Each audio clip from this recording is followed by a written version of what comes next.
At ngayon po ay 8 araw ng ating pagninilay kasama ang mahal na ina sa simbang gabing ito. Sa unang pagbasa po mula sa aklat ni Propeta Malakias, sinabi doon na pagbabatiin ng Diyos ang mga magkakagalit. Ang mga anak at magulang na hindi magkasundo, kailangang magkasundo. Dahil kung hindi, sa lumang tipan, merong reward at punishment lagi. Na kapag hindi ka sumunod sa kagustuhan ng Diyos, parang meron itong kaakibat na parang parusa. Pero actually, hindi naman parusa yun eh. Kundi paraan ng Diyos kung paano siya magmahal sa atin. At yun po ang diwa ng Pasko, pagkakasundo. Ngayong 8 araw, pinapakita sa ating Ebanghelyo na kailangan magkasundo ang kalooban ng Diyos at ang kalooban ng tao. Hindi pwedeng ang tao yung sarili lang niyang sinusunod. Dahil dito po sa ating Ebanghelyo, pinangalanan ang pinaglihing sanggol ni Santa Elizabeth. At ang pangalan na napili ay hindi Zacarias. Dahil sa kultura po ng Hudyo, ng mga kapatid nating Hudyo, ang bata, sinusunod dun sa pangalan ng tatay. Kaya parang dito din sa Pilipinas, merong junior, merong the third, the fourth, hanggang kung ilan pa. Sa kanila po ganun din. Kaya pero, ang gusto ng Diyos na mangyari ay hindi iyon.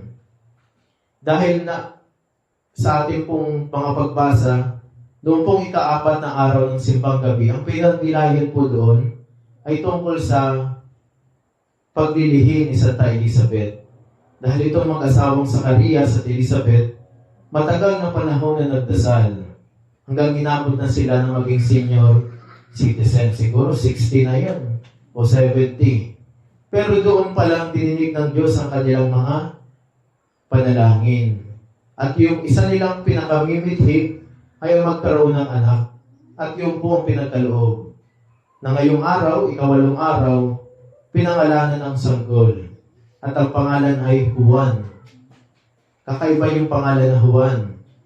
Dahil sa kanila pong angkan, nag-iisa lang, parang bagong pangalan na Juan. At ang ibig sabihin po ng Juan, God is gracious. God is gracious. Ang Diyos ay mapagbiyaya. Nagbibigay ng blessing, pagpapala, biyaya.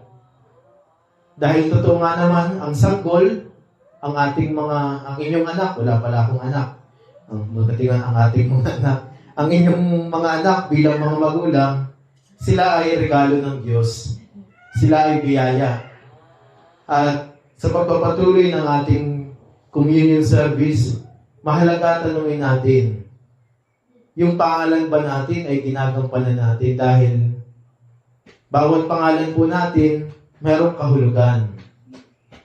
Mahalaga, alamin din natin kung ano yung meaning ng names natin.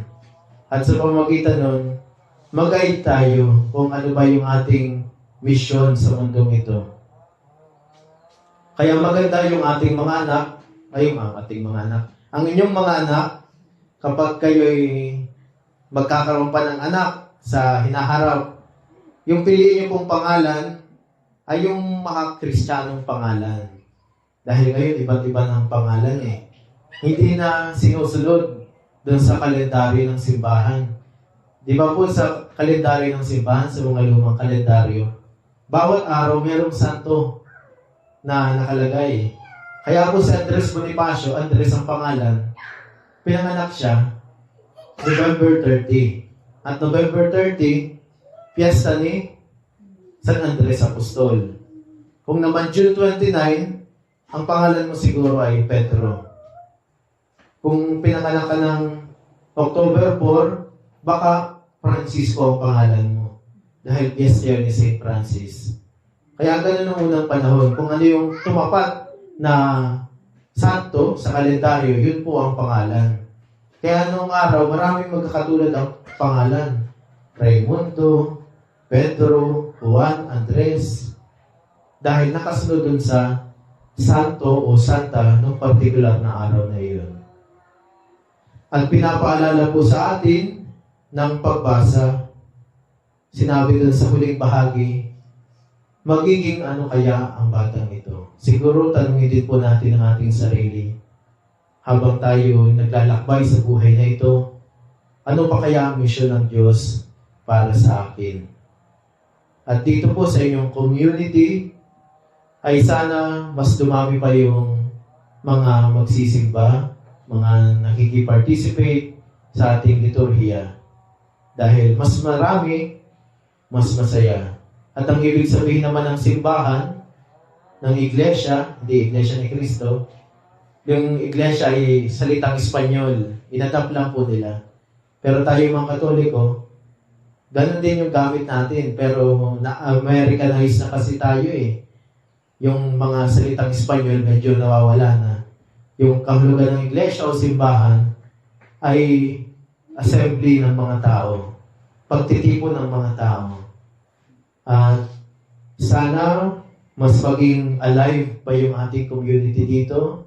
Mas maging vibrant para nang sa gayon ay tunay na makita kung ano ba yung Christian community sa ating baryo at sitio.